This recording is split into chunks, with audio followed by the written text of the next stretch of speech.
네, 좋은 아침입니다. 주식픽입니다. 현재 2022년 3월 7일 오전 7시 정도 됐고요. 뉴스 브리핑 시작하겠습니다. 첫 번째 뉴스로 지금 산불이 아직 안 잡혔다고 하는데 뭐 산불 관련해서는 뭐 관련주들 어제 제가 저녁에도 좀 설명드렸지만 지금 오전 시황에도 다시 한번 언급을 하겠습니다. 현재 보시는 여기 관심 종목들이 다 산불 관련주고요. 이 회사들이 어떠한 제품을 제조하고 판매하고 뭐 유통을 하는지는 어제 저녁 영상에 제가 간략하게 좀 설명을 드렸으니까 그 영상으로 대체하도록 하겠습니다. 뭐 해당되는 종목들 같은 경우에는 뭐 일시정지를 해놓고 보시든지 아니면 뭐 스샷을 찍으셔도 좋고 뭐 그것도 아니면 제가 영상 댓글이나 설명란에다가 따로 적어 놓겠습니다. 그거 참고해 주시면 될 것 같고요.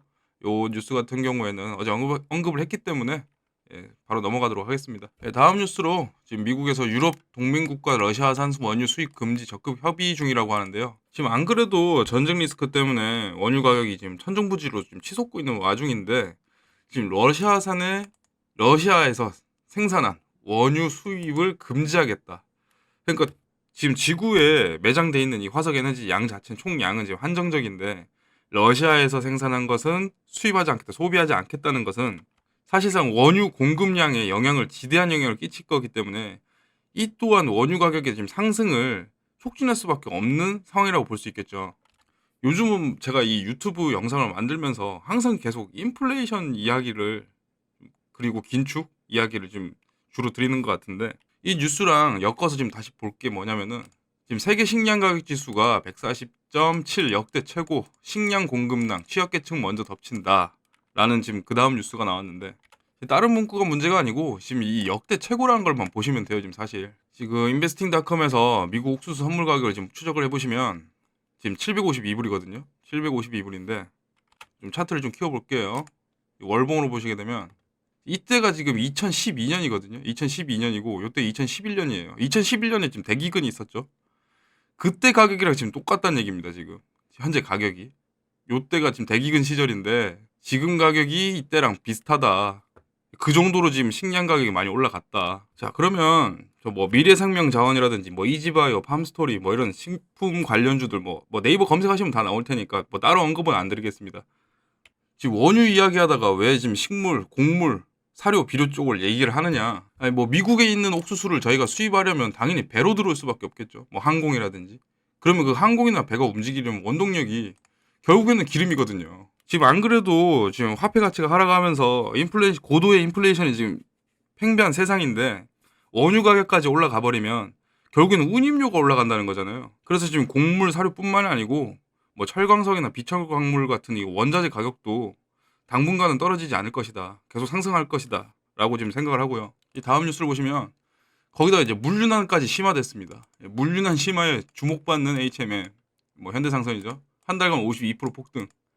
지금 안 그래도 인플레이션 때문에 원자재, 곡물, 뭐 사료, 비료 이런 가격이 오르는데 지금 원유 가격까지 오르고 근데 물류난까지 심화되니 이런 해운업은 지금 오를 수밖에 없는 상황이 돼버렸습니다. 이뿐만이 아니죠. 지금 원달러 환율도 지금 하늘 무서운 줄 모르고 계속 올라가는 중이죠. 그러다 보니 지금 이 기사에서 지금 어떤 문구가 나왔죠? 지난해 영업이익 7조 3,775억 원에 달해 9년치 영업 손실을 만회했다고 합니다.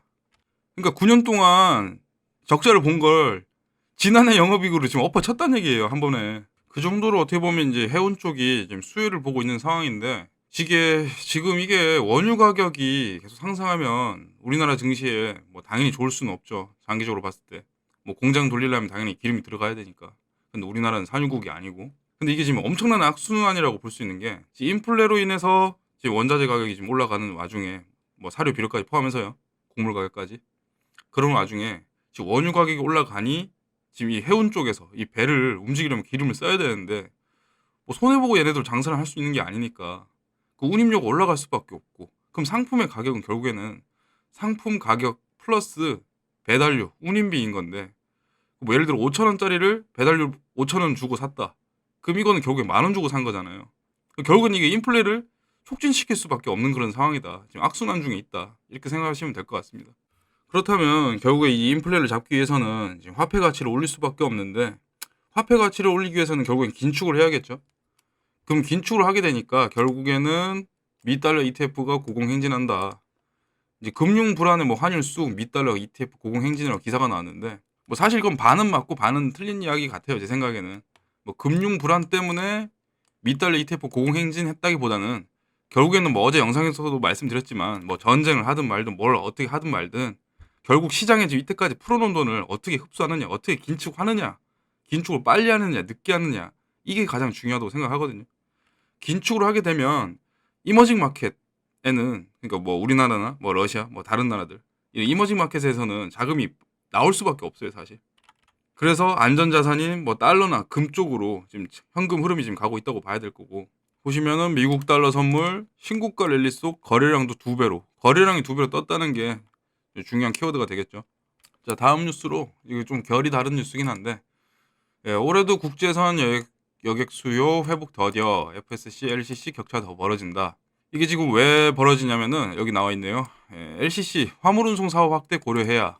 즉 대형 항공사 같은 경우에는 FSC 같은 경우에는 지금 화물운송 사업을 지속적으로 영위하면서 지금 영업이익을 지금 계속 늘려나가고 있는 반면 저가 항공사 같은 경우에는 지금 화물운송하기는 어렵죠.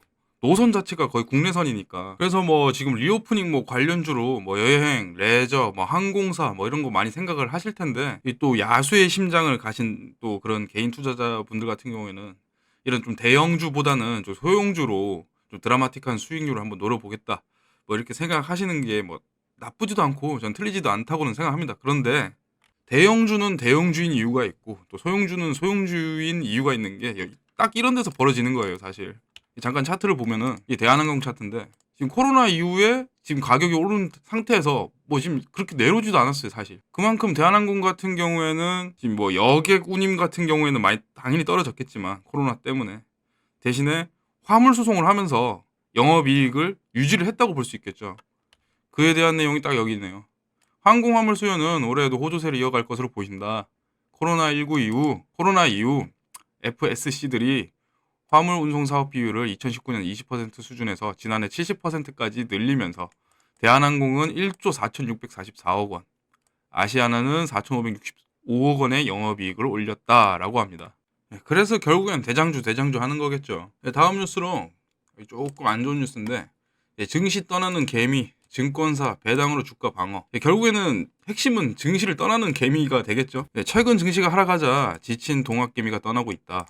하루 평균 증시 거래 대금이 코로나19 사태 이전 수준으로 줄어들며 증권주도 부진한 흐름으로 보이고 있다. 저도 사실 지금 주식 유튜브를 지금 시작한 지 얼마가 안 됐는데 제가 시작한 뒤로 지금 계속 증시가 떨어지니까 사실 저도 영상 찍으면서 그렇게 재미는 없어요. 거기다 지금 증시를 떠나는 개미라고 하는데 이 개인 투자자가 줄어들면 뭐 저도 조회수가 그렇게 많이 나오진 않겠죠. 저한테도 좀 안 좋은 이야기인데 물론 증시 대기 자금 유동성이 줄어들면 주가가 또 올라가지 않거나 혹은 오를 때 힘이 좀 약하기 때문에 그런 부분도 좀 상당히 안타깝고 그 개인 투자자 매매 비중도 70% 하회를 하고 한다고 하니까 상당히 좀 걱정이 앞서는 가운데 제가 어제 저녁 영상에서도 좀 잠깐 언급을 했었는데 지금 보시면 이제 연 10% 청년 희망 적금 과거 희망 펀드 온다. 그리고 희망 적금 290만 명 몰렸다. 이 상품들이 각각 아마 적금이 5% 상품이고 아마 펀드가 연 10% 상품으로 제가 알고는 있는데 희망 적금 같은 경우에는 이제 뭐 월 50만 원씩 고정 납입으로 제가 알고 있어요. 그러면은 1년에 600만 원. 그럼 2년이면 1200. 거기에 300만 명이라고 치면 거의 한 36조 정도 되겠네요. 자금이. 36조에다가 거기다가 이 펀드까지 같이 들어버리면은 사실 여기 또 3년 상품인데 거의 한 60조 정도 되는 돈이 지금 시장에 풀려 있는 돈이 은행으로 좀 흡수가 당분간 되지 않을까. 저는 약간 그런 걱정을 좀 해보거든요. 약간 이 뉴스랑 어느 정도 좀 엮이는 것 같기는 해요. 제 생각에는. 왜냐하면 지금 증시 예탁자금도 지금 64조인데 이게 2월 달만 해도 이게 74조였거든요. 한 달에서 10조가 줄었어요. 확실히 지금 지수도 떨어지고 지금 글로벌 경제 뭐 경기 그리고 뭐 근황 자체가 너무 좋지 않으니까 올라가는 그림만 보던 약간 그 동학 개미 운동이 약간 그 유동성을 어떻게 보면 끌어올리던 그 가자 하던 그 시절이 좀 상당히 좀 그리운 가운데 좀 러시아 우크라이나 전쟁이나 좀 빨리 좀 평화적으로 좀 해결돼 가지고 그나마 좀 이게 좀 볼 거 없는 좀 호재 없는 이 시장에 좀 리스크 해소라는 좀 그런 호재가 좀 생겼으면 좋겠습니다. 예, 오늘 아침 뉴스 브리핑은 여기까지 하겠고요. 예, 오늘 장도 파이팅해서 수익 다들 많이 내시길 바랍니다. 예, 구독과 좋아요, 알림 설정은 사랑입니다. 예, 감사합니다.